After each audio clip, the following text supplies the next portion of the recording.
Ever since I heard that the new Pokemon Scarlet and Violet contains 4 new legendary Pokemon which are inspired by Chinese relics or antiques, I was really interested to find out the origins, where did it come about, what is it inspired by.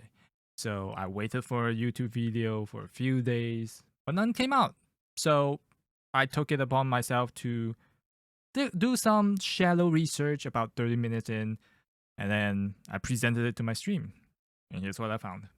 Before the video starts, I just want to say that all this information you can look it up yourself through the Bulbapedia and this 52 Poke, which is a Chinese Pokemon wiki site, and also a lot of Chinese Wikipedia web pages you can see. I've only done the shallow research. If you want to dig deeper, you're all welcome to check out the link below. I've linked every page I've been to for your peruse. There's a few ways to look at these ruined Pokemons, right? Because we know they're of Chinese nature. I have done a little bit of research. It's a bit weird. Hear me out. These are all interpretation of whoever wrote the wiki online. I've checked Bulbapedia and I've checked a Chinese Pokemon wiki called 52 Pokemon or something like that. They both have different takes on where each of the 4 Pokemon came from. Let's go first to Bulbapedia and check each of them. Let's start with this thing, Ting-Lu. If we go read the description in their Pokédex, right, it says the fear poured into the ancient ritual vessel had clad itself into the rocks and dirt to become a Pokemon. So they're talking about obviously this vessel up here. There's a very specific name for it. In Chinese, it's called a Ding. D-I-N-G, Ding. This word. As you can tell by the other names in other language, Japanese is also called Ting-Lu, French Ting-Lu, Spanish is Ting-Lu. Reason why they use T and D is just different romanization, right? D-I-N-G is the pinyin romanization of it. T-I-N-G is there's a romanization called Weight Gills romanization for Mandarin Chinese and Cantonese as well. It's a little bit different, but you still read it the same. But if you look at the Chinese character, Gu is just like old, ancient. And then Ting-Lu, Ting is that thing that he's wearing, the crucible, the vessel, and Lu is just basically what it is. It's a deer or something. But if you look at the origins, right, in their trivia, it says it may be based on a moose or an elk because it does look at like a moose. The vessel on the head is a thing, an ancient Chinese cauldron that served to sit as a symbol for imperial authority. And these cauldrons are commonly associated with this thing called Tao Tie, a glutinous beast known as one of the 4 perils. You're gonna see this reoccurring everywhere for these 4 beasts. They're all inspired by the 4 perils. Now, this is a problem because the interpretation of which beast is inspired by which 4 peril beasts are different between the English wiki and the Chinese wiki. I believe this one is the same for both. If you go for the 4 perils Wikipedia, they're referring to the second one, the second 4 perils for 左传山, 山海经 and I forgot what this is. 沈英.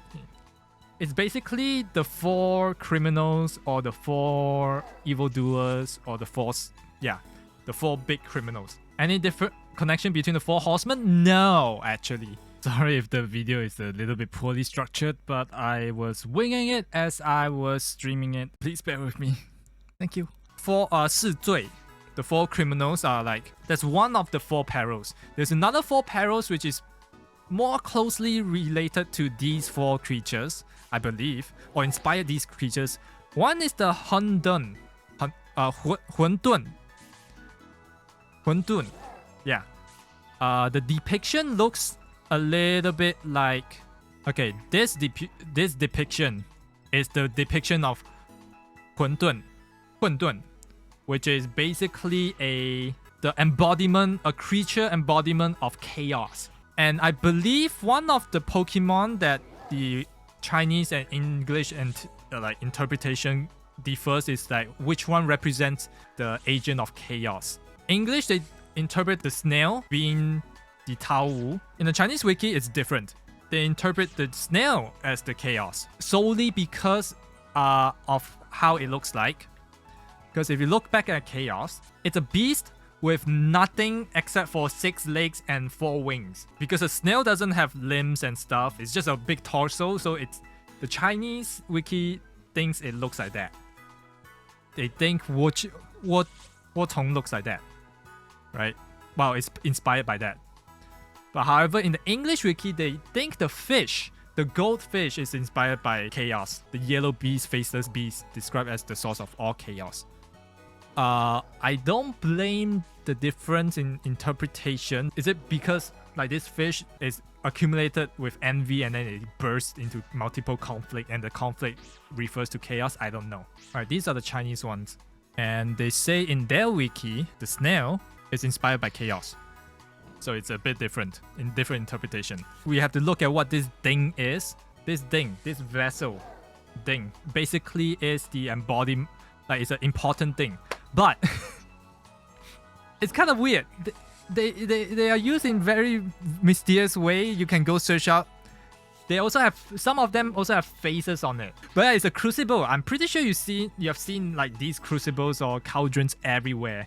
A lot of places, museums, stuff everywhere. Apparently it's held by symbols for the king to rule over. It's like a seal. It's like for Chinese nobility.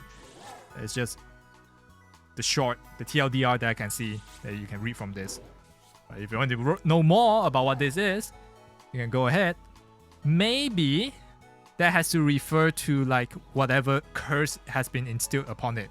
Fear poured into the ancient ritual vessel. Because they did say they can use this as a ritual offering, right? So maybe it's like a relic from a cult or something, and there's a lot of fear instilled into this, and then the dude sold it to the emperor, and then it just like boom, manifested itself. Who knows? I don't know why it's a moose though, but kind of weird. They say it looks something like this one. Yeah, because one of the 4 perils, right? I believe it's this one.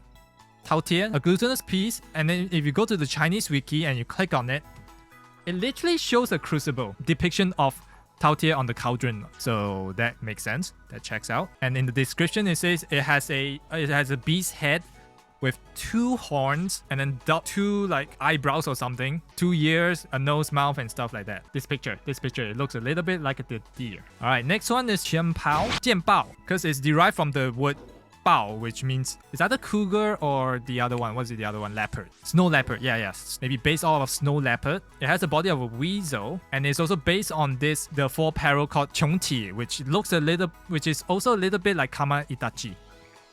This thing. It's like that weasel thing you fight in Monster Hunter. Pao is Portuguese for bread, so sword bread. The only problem I have is that why do they call this? Like, this is supposed to be the Wei Guild's romanization of Chien-Pao, right? Chien-Pao. Why did they use the same spelling for Wo-Chien? Alright, this snail has a lot more interesting lore imbued to it than this snow leopard with like jade sword as like fangs. I'm pretty sure the jade fangs might have other connotations or meaning to it, but I'm not sure. The snail, if you look at the back, it's actually not really like a shell. It's a lot different. It's the wooden tablet that the king has bought. Remember, it's a tablet, it's a wooden tablet. But if you look at the Chinese character of the name, it's called Gu Jian Wo. Gu is from the word ancient. Jian is from the word Zu Jian, the Wo-Niu, basically snail. Now, what is Zu Jian? Zu Jian is basically this old bamboo scroll that Chinese used to use as a medium of writing, whether for books or scrolls and stuff. It's a big bamboo scroll that you write on each bamboo silt, right? And that's basically what its back is. The shell is all bamboo, which explains why it's grass type. Yeah, grass and dark type. Very interesting. Now, I did say that this interpretation might not be the most correct because Tao Wu is like, yeah, this is the depiction of Tao Wu in Chinese, like, written thing, but it looks very different too. So I don't know how this will inspire any of those characters, but then any of those Pokemon. But then again, the whole 4 treasures are inspired by the 4 perils. So like maybe they just borrowed a little bit from each of them. Very interesting. I also can see why there hasn't been any video about the lore or the origins of these names, because there's a lot of research you need to do, and there's a lot of small parts that you can't really tell where, and you really have to know. You need to know Chinese because you can't find like this information in the English Wikipedia. It's just not there. You have to dig deep into the Chinese side of the internet, which I can understand why there's no YouTube video of it yet. Like what I'm telling you now is basically all from Bubblepedia, the Chinese Pokemon Wikipedia. It took me like 30 minutes to research. It's not very deep research, but it's like a good enough research. Now this fish is what got my head scratching, because like sure, all 4 of them are inspired by the 4 Perils, but this fish is different because it doesn't seem to fit any of them. It's a goldfish. It's also made of goldfish. It's like a goldfish, right? Now this jade fish, I don't know what to make of it. Like you take off the jade, the 2 jade what was it called? Magatama. Magatama is basically 1/2 of this, like one crescent, right? It's made of 2 for 1 eye. It also looks a little bit like the yin yang symbol, because the yin yang symbol is also something like that. But how does that relate to its lore? Its lore says that it is the envy accumulated in these beads sparkled multiple conflict, and then from there in fire it became this. So I don't know how that relates to envy. Right, yin and yang supposed to be like, you know, a mixture of good and bad, but then the beats are like not much, which I think why they say this will be inspired by Huntun, which is the agent of chaos. It's really open for interpretation. It's really interesting. Now, if you go look at the Chinese wiki, they did refer this to an online urban legend, or you might say a creepypasta from in Chinese internet, and it's very interesting. Before we go, you can't find the story of it in English. It's not really creepypasta. How do I say? It's an urban legend, internet urban legend. So from what I've gathered from the ×2 speed 16-minute YouTube video, basically, yeah, Pisces Jade Pendant story or origin or something like that. Now, if you search up Pisces Jade Pendant, it looks something like this, right? How this relates to it, I have no idea. But in the Chinese wiki, they say they referenced it solely because this is the only urban legend that mentions jade, that mentions goldfish, that also mentions chaos. I then go into talking about this whole like SCP-esque kind of story. So if you want to skip ahead, please do. Please, by all means, do skip ahead. It's very weird. But I will link the original like Chinese explanation video in the description below once again. Alright, so the story goes in 2019, a certain Chinese forum, people are asking, are there any recent like, you know, mystery, like very odd, like ghost, spiritual kind of mystery that has happened, and mind if they tell them? And then one guy popped out and said that I might know something, but you guys shouldn't know, because if you guys know, you would pray that you will live like every day after hearing it.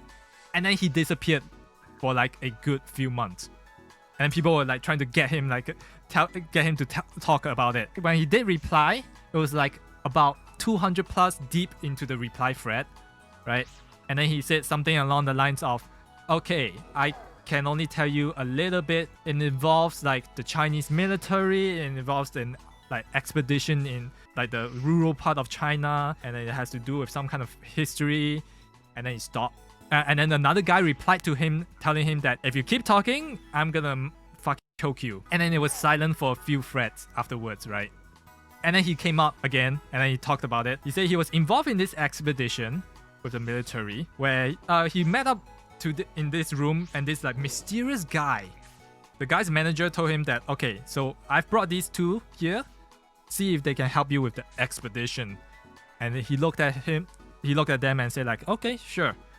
Grabbed them along, went to this very mysterious expedition where they found like this old ruin, this seemingly ancient ruin, but a lot of stuff doesn't add up, doesn't really, you know, it looks like a technology they've never seen. Now this is where the part where it sounds like, yeah, that's not real. This is definitely not real. Like, no way in hell you find a place, old ruin that looks like very technologically different from what we have right now, right? It really sounds like sci-fi. So they went in, they found like these few like rooms and labs, and then they found one of them with this like weird machine. I believe it has a jade in it or something like that, right? And then when they touched it, it suddenly made a clone of the dude. A perfect reflection clone, as in like the heart is on the right side, everything is like flipped, right? Instead of the heart on the left side and stuff like that, it's a perfect copy. And then I don't know what happened afterward, because I was playing on ×2, and then it was like they're trying to hide it, and then they were sending people to like trying to like confine him. You never heard of that guy ever again. Yeah, it's some SCP level of stuff. And the reason why it's called Pisces Jade Pendant Mystery, because the Jade and the Pisces is not actually referring to the actual, like, it's not referring to this thing. No. It's called that solely because the Jade has some weird technology that allows the duplication or the perfect mirror match, mirror duplication clone of whatever that touches it. And then that YouTube video, the guy explains into further deep like SCP lore about like ancient civilization around the Mongolian steppe and whatnot when they came about, and then they had an empire and stuff, and then when people took over and they were like technology they couldn't understand. And it's a lot of deep SCP stuff, but I don't think Nintendo or Pokemon actually knew about this, because I cannot find anything outside of Chinese websites or Chinese YouTube, so it's kind of crazy. But yeah, so what you get is a bunch of ancient, all these 4 Pokemon: Ting-Lu, Chien-Pao, Wo-Chien, and Ciyu. Okay, the Ciyu is very weird. You want to look at the name? Japanese is called Iyu. French is called Yuyu. Spanish is the same. German is also called Yuyu. Mandarin is called Gu Yu. Ciyu may be a combination of this. Jiyu. Chinese for goldfish. And then it was formatted in weight scales. Ah, okay, yeah. They all have the Chinese a object from a Chinese background on them. So for Ting-Lu, it's the cauldron, the bronze cauldron. For Chien-Pao, it's the jade sword, which apparently is broken in half. For Wo-Chien, it's the bamboo scroll. And for Yuyu, it's the jade pendant. So yeah, very interesting. I don't know if they're gonna go deeper into it, or is it like one of those like one-off and we're just never gonna talk about it ever again, like they did dirty with Zygarde. It's like, oh, he is the one that restores the balance and we're just gonna, yeah, ignore it. Bye-bye. So hopefully that gives you a little bit more idea of the etymology, origin of the creatures. Maybe it will inspire you to do some deeper research than I already have. Like I said, this is a very shallow research. I implore you to look up a bit more. If you understand Chinese, look it even further deeper than what I already did. And yeah, hope you enjoyed. If you want me to go even deeper, please tell me and then I'll consider it. Alright, thanks. Bye.